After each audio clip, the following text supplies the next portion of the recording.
안녕하세요, 해나입니다. 여러분 잘 지내셨나요? 2024년의 첫 번째 영상이네요. 오늘은 한국 소설을 가지고 왔습니다. 권여선 작가님의 7번째 소설집 각각의 계절입니다. 이 책은 2023년 문학동네에서 출간된 소설이고요. 2018년부터 2022년까지 여러 문학지에 수록되었던 7편의 단편을 엮은 소설집입니다. 이 7편의 단편은 기억, 감정, 관계라는 키워드를 도구로 우리의 삶과 관계에 대해 직시하게 하므로 질문을 던지는 그런 소설입니다. 이 중 첫 번째 단편인 사슴벌레식 문답과 기억의 왈츠가 가장 기억에 남는데요. 하나씩 소개해드리겠습니다. 여러분은 지금 꼭 이루어졌으면 하는 바람이 혹시 있으신가요? 그걸 이루기 위해서 어떤 전략을 가지고 계신가요? 원하긴 하는데 가능성이 희박한 일일수록 불안해하거나 그냥 좌절하기도 하잖아요. 그럴 때 마법 같은 글자가 하나 있습니다. 바로 든인데요. 무엇이든 할 때의 든이에요. 나는 소설을 쓸 수 있을까? 나는 어떻게든 소설을 쓸 거야. 이 속에는 방법이 얼마나 복잡하든 얼마나 시간이 걸리든 그건 난 모르겠고 난 어떻게든 그 일을 이룰 거야 하는 긍정의 단어가 되는 거거든요. 이 첫 번째 소설 사슴벌레식 문답을 끌고 가는 중심 서사가 바로 이 든이라는 글자입니다. 이 소설은 정원의 20주기 추모모임 단체 대화방에 준이가 경혜와 부영을 초대하며 시작됩니다. 준이, 부영, 경혜, 정원은 서울로 올라온 대학 신입생들이었어요. 이들은 같이 하숙을 하게 되며 친해졌다가 나중에 각자의 숙소가 바뀌면서는 한 달에 한 번이라도 꼭 만나자 하는 사이가 됩니다. 시간이 흘러 이들은 각자의 일을 하고 있었고 함께 강촌으로 여행을 갑니다. 그때 숙소에 사슴벌레가 들어와요. 그때 숙소 주인 아주머니와 이런 대화를 하게 됩니다. 사슴벌레가 어디로 들어온 거죠? 어디로든 들어와. 이 이야기 속에서 정원과 준이는 장난처럼 사슴벌레식 문답을 하게 되고 이 대화법을 의젓한 사슴벌레식 문답이라고 부르기로 합니다. 상대방의 질문을 그대로 받아서 대답하는 이 대화의 방식이 마치 가능성의 열쇠처럼 여겨지는 거죠. 소설을 쓰고 싶은 준이는 나는 어떻게든 소설을 써. 연극을 하고 싶은 정원은 나는 어떻게든 연극을 해. 그러나 이 사슴벌레식 문답이 어떤 상황에서는 도리와 상식을 파괴해버린 무서운 무논리가 되기도 한다는 걸 훗날 준이는 섬뜩하게 깨닫습니다. 조총련 간첩 사건에 연루된 경혜의 배신으로 부영의 남편 두지는 8년형을 선고받고 실형을 꽉 채우고 나오게 됩니다. 경혜와 부영은 관계가 완전히 깨져버립니다. 소설은 화자인 준이의 시선으로 그 시간을 회상하며 경혜의 시간과 부영의 마음을 추측합니다. 어디로 들어와 물으면 어디로든 들어와 말하는 사슴벌레의 대답이 상대에게 구구절절한 과정이나 절차를 해명하지 않아도 되는 의젓한 방어의 멘트인 줄 알았지만 그 문답 속에는 준이가 읽어내지 못한 무서운 뉘앙스가 숨어 있었던 것 같다고 준이는 생각합니다. 우리는 어떻게 이렇게 됐을까? 우리는 어떻게든 이렇게 됐어. 우리는 언제부터 이렇게 됐을까? 우리는 언제부터든 이렇게 됐어. 이유가 뭐든 과정이 어떻든 시기가 언제든 우리는 이렇게 됐어. 뭐 어쩔 건데 이미 이렇게 되었는데 이런 식이 될 수도 있는 거죠. 그게 준이에게는 무서운 강요와 칼 같은 차단의 뉘앙스로 뒤집을 수 있는 단어가 될 수도 있구나 여겨지는 거죠. 이런 흐름을 만들어낸 작가님이 되게 놀랍지 않나요? 이 소설을 읽으면서 정말 어쩜 이렇게 잘 썼지라는 생각을 했어요. 사건이 흘러가는 전개 속에 단 한 글자, 든이라는 글자를 넣음으로써 이야기의 색채를 바꿔버리거든요. 4명의 친구가 순수하고 행복했던 학생 시절과 강촌 여행, 그리고 불안정한 현실이지만 새로운 가능성을 믿어보던 시절, 그리고 조총련 간첩 사건으로 인해 인생의 방향이 완전히 바뀌어버린 30대와 이제 소통이 단절된 중년 이후의 시간, 그 사이에 이 사슴벌레식 문답의 뉘앙스가 바뀌는 거죠. 나는 연극을 하고 싶어. 나는 어떻게든 연극을 해. 나는 소설을 쓰고 싶어. 나는 어떻게든 소설을 써. 이렇게 가능성의 열쇠 같았던 사슴벌레식 문답의 든이라는 글자는 경애가 변절한 후에 죄책감을 이기고 스스로를 정당화하기 위한 무책임한 자기주장이 되어버리죠. 물론 이 문답은 화자인 준이의 상상 속에서입니다. 어떻게 미안하지가 않아? 나는 어떻게든 미안하지가 않아. 경애는 계속 진술할 때 자기는 팩트만 이야기했다고 우기거든요.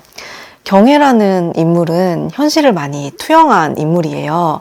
경애가 교수로 살아남기 위해서 법사를 만나고 어떤 포럼에 패널로 참석하고 하는 일들은 2024년에 정권이 바뀌고 실제로 일어났던 일들이 생각이 나더라고요. 권여선 작가는 그렇게 이 짧은 단편 속에 지나간 청춘의 시간과 우정, 그리고 우리의 기억과 감정, 관계 속에 얽혀있는 복잡하고 매끄럽지 않은 이야기들을 미화나 가감 없이 소설 속에서 제시합니다. 이 7편의 단편이 각각의 방법으로 그 역할을 참 잘했어요. 그리고 기억은 조작되거나 미화되고 각색될 수도 있잖아요.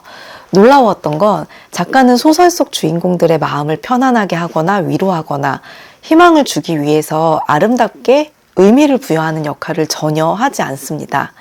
자비 없이 날 것 그대로 사람이 가진 연약함과 부조리함 그리고 미성숙함을 드러내요.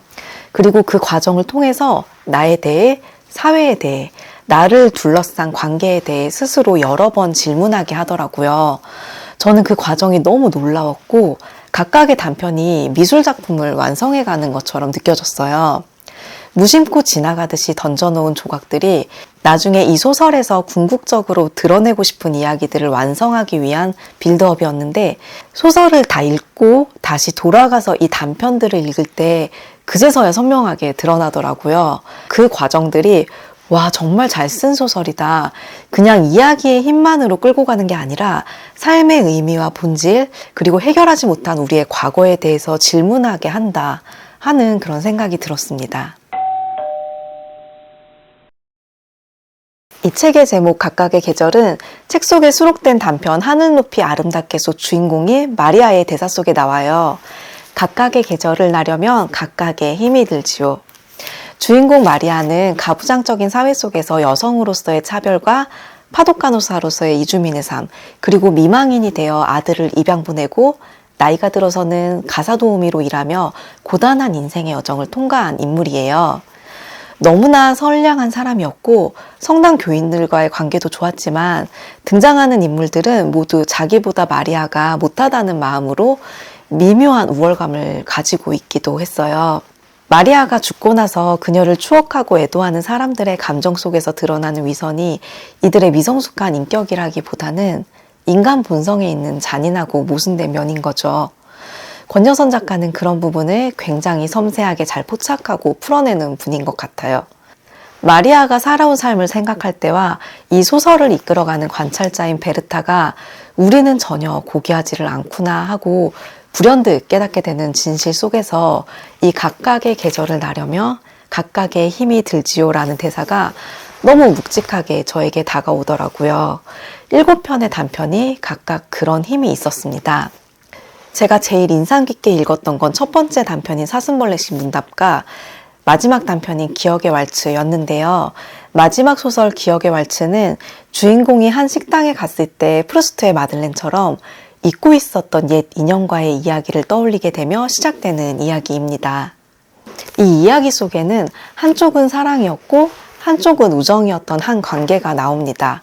이 주인공은 본인이 겪은 불행이 너무 컸고 자신은 그렇게 단단하게 여물어 있지 않은 사람이라는 걸 스스로 알고 있었어요.